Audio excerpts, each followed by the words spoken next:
I'm in my mid-20s now, but some memories just don't fade, no matter how much you grow or how far you think you've come.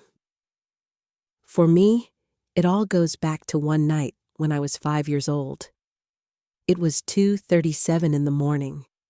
I didn't know the time then, of course. I only learned it later from the notes my mom wrote in the margins of a hospital intake form she kept. What I do remember is the heat burning through my skin, the way my chest felt like it was collapsing, and how my tiny hand was clutching my mom's arm as if letting go meant I wouldn't make it. My mom, Laya, had been dead asleep. But the second she realized I was struggling to breathe, she scooped me up, wrapped me in a blanket, and drove straight to the ER. No hesitation, no, let's wait and see. Just panic mixed with determination. I can still picture it. The smell of antiseptic when the sliding doors opened. The cold vinyl chair they set me down on. The buzzing fluorescent lights overhead that made everything look too sharp. But what I remember most, more than the tubes, the monitors, or the nurse's clipped voice, was my mom's face. She was terrified, but steady. Her hands shook as she signed forms, but her voice stayed calm every time she leaned over me. "I'm here, baby. I've got you." That was the night pneumonia almost stole my life. But it was also the night I first saw what it meant for my mom to stand completely alone. I was too young to understand everything that night in the ER, but one thing burned itself into my memory. My mom stepping out into the hallway with her phone, whispering through tears. Later, she told me she had less than $20 in her checking account. The hospital bills, the medication, the possibility of me staying overnight. It was more than she could handle alone. And so, against her better judgment, she picked up her phone and called her parents. My grandparents. I didn't hear the whole conversation, but I remember the sound of her voice changing, starting out hopeful, then breaking. She asked if they could help, just a little. Maybe come sit with me for a while. And the answer, sharp enough that even at 5 years old I caught the tone, was no. Worse than no. It was a laugh, followed by words she later repeated to me. "You've always been the needy one. You made your choices. Live with them." She hung up, wiped her eyes, and tried again. This time, she called my Aunt Belle, her younger sister. Belle had just started building her perfect life online. Fitness sponsorships, glossy Instagram posts, her new condo downtown. When Mom asked for help, Belle didn't even hesitate before cutting her down. "Seriously, Laya? Still playing the single mom sympathy card? You're 30 years old. You're a loser." I didn't know what loser meant at 5. But I do remember what happened next. My mom came back into the room, sat down beside my bed, and held my hand. Her voice was quiet, but steady, when she whispered, "You are not a burden. You will never be a burden." Even in that sterile hospital room, with tubes taped to my skin and monitors beeping around us, those words wrapped around me tighter than the blanket ever could. I didn't understand it then, but that was the moment my mom decided she would never beg again. I was admitted that same night. Pneumonia. Aggressive, fast-moving, and dangerous in someone my age. The doctors hooked me up to oxygen and started me on IV antibiotics. I remember flashes of it, cool gel on my chest as they stuck leads on me, the sound of machines breathing for me when I couldn't. What I didn't remember at the time, but know now, was how much my mom was breaking down behind the scenes. Insurance only covered part of the cost, and she was already stretched thin. She had a laptop balanced on her knees while I slept, typing up freelance copy for small businesses, editing blog posts, whatever she could grab on a deadline. She was surviving on cafeteria coffee and vending machine crackers. The nurses noticed. They whispered to each other. "She hasn't left once." And they were right. she never went home. Not for a shower, not for sleep. Every time I woke up, my mom was there, sometimes reading to me from a borrowed library book, sometimes just watching the rise and fall of my chest like it was the only clock that mattered. And while she was pouring every ounce of herself into keeping me alive, my grandparents and my aunt were posting vacation photos online. A friend later showed me the Instagram post.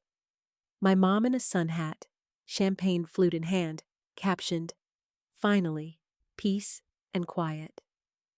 At 5 years old, I couldn't read captions, but I could read the exhaustion on my mom's face when she glanced at her phone and then turned it over, jaw tight. She never said a word against them in front of me, but the silence between us said enough. I didn't know it then, but sometime during those long nights in the hospital, my mom started writing everything down. She kept an old spiral-bound notebook in her bag, the kind you'd buy for a college class, and every time she thought I was asleep, she pulled it out. Years later, I found that notebook tucked inside a box of old medical bills. Page after page was filled with her cramped handwriting. At first, it looked like a list. The phone call to my grandparents, the words they used, the exact time she hung up. Then Belle's name, underlined twice, with just one word next to it, loser. After that, she listed every birthday they'd missed, every voicemail never returned, every holiday she spent alone with me while the rest of them were too busy. Reading it as an adult, I realized it wasn't a diary. It wasn't my mom venting into the void. It was a record, a silent indictment of the people who had turned their backs when she needed them most. And here's what struck me. There wasn't bitterness in her words. No curses, no rage, just facts, stacked one on top of the other like bricks. Looking back, I think she was building something, even if she didn't know it yet. That was the turning point. My mom had begged for help, been denied, and humiliated. But instead of collapsing under it, she began to treat every cruel word, every slammed door, as fuel. She wasn't going to plead anymore. She wasn't going to ask again. She was going to take all that silence and turn it into something louder than they could ever imagine. By the time I was healthy enough to go home, my mom had a different kind of fire in her. She still carried that beat-up spiral notebook everywhere, but she wasn't just filling it with pain anymore. She was shaping ideas. Back then, she was doing freelance PR work, copywriting, campaign edits, ghostwriting blog posts for small brands that couldn't afford a full-time agency. She'd built up a reputation as someone reliable, someone who could hit a deadline even from a hospital room. It wasn't glamorous, but it gave her a foot in the door. One night, after tucking me into bed with a storybook, she stayed up at the kitchen table and typed out a pitch she'd been sketching in her notebook. She called it Faces of Invisible Mothers. The idea was simple but bold. A campaign that highlighted single moms who'd been written off or left behind, but were still fighting every day for their kids. Not pity pieces, portraits of strength. At first, the mid-sized PR agency she contracted with was skeptical. Too heavy, one manager said, not marketable. But she submitted a draft profile anyway. Her own story, stripped of names, just raw details. The hospital nights, the silent phone calls, the way she fought to keep me safe. I still remember the night she got the call. It was late, close to midnight. She was folding laundry on the couch when her phone buzzed. The CEO of the agency was on the other end. His words were short but stunned. This is incredible. It's not just PR. It's a movement." That was the first time my mom wasn't just tolerated or dismissed or told she was too much. It was the first time she was heard and, more importantly, believed. And even as a kid, I could feel the shift. For the first time in my life, my mom wasn't just surviving. She was building something that could outlast both of us. The campaign grew faster than anyone expected.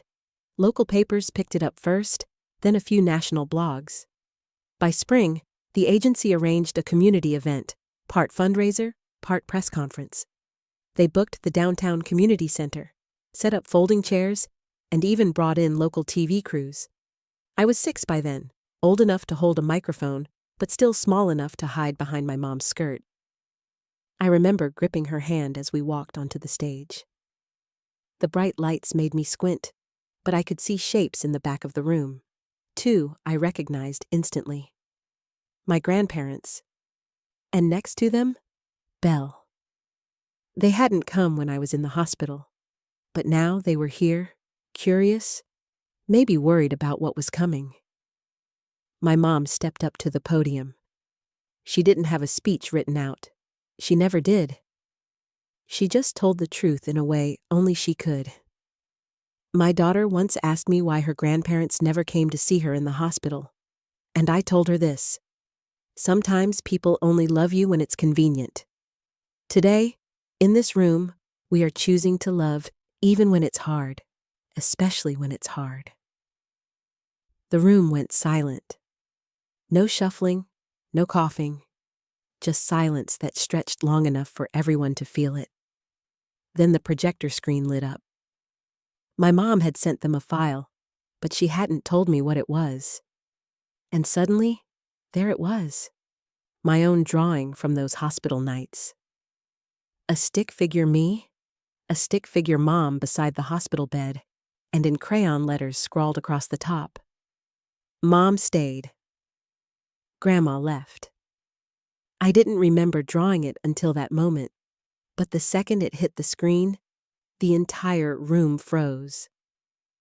I saw people covering their mouths. A woman in the front row started crying. And in the very back, I watched my grandmother shift uncomfortably in her chair, eyes fixed on the floor. That night, something irreversible happened. My mom's story wasn't just hers anymore. It belonged to everyone in that room who had ever been left behind, and it was written in my childish handwriting for the whole world to see. After the event, the air in the community center felt heavy, like everyone was still carrying that last image, the crayon words hanging over us. Mom stayed. Grandma left. People lined up to hug my mom, to shake her hand, to thank her for saying what so many wished they could. But off to the side, I saw Belle hovering. She looked different that night. No perfect curls, no phone angled for selfies. Just pale skin and trembling lips. When she finally approached, her voice cracked. I didn't mean it like that. What I posted, what I said, it wasn't supposed to. My mom didn't raise her voice. She didn't lash out. She just tilted her head and said quietly, "Don't worry. You're just being dramatic, right? That's what you always said about me." Belle's mouth opened, then closed. She had no answer. The fallout didn't happen all at once, but it came. Belle's sponsors began to back away, first pausing collaborations, then canceling altogether. Brands that built their image on family values didn't want their influencer tied to mocking her sister's sick child. As for my grandparents, the church committees and charity boards they used to sit on began, politely, leaving them out. Invitations stopped showing up in the mailbox. Neighbors stopped waving at the end of the driveway. At 6 years old, I didn't understand sponsorship contracts or social politics. But I understood faces, and for the first time in my life, I saw my family, the people who had always carried themselves like they were above us, looking down, avoiding eye contact, shrinking under the weight of what they'd done. And that image, almost more than the crayon drawing, stuck with me. 3 months later, the campaign had grown into something tangible. My mom called it Emma's Room, a community fund that helped single mothers cover emergency childcare and medical bills. We rented a tiny space downtown, nothing fancy, just donated furniture and a wall my mom let me paint with bright yellow suns and stick figures. It was the first place that felt bigger than just us. One afternoon, while volunteers were sorting donated clothes, the receptionist walked back to where my mom and I were unpacking boxes. "There's someone here asking for you," she said. I looked up and froze. It was my grandfather. He looked smaller than I remembered. Same expensive blazer, but his posture was slouched, his eyes tired. He carried an envelope in one hand and a worn photo in the other. Without meeting my mom's gaze, he sat down at the folding table. He slid the photo across first. My mom, as a little girl, holding a teddy bear. On the back, in his handwriting, "To my brave girl, you always saw more than we did." Then came the check. $25,000. "It's all we could move quickly," he muttered. "We want to help now."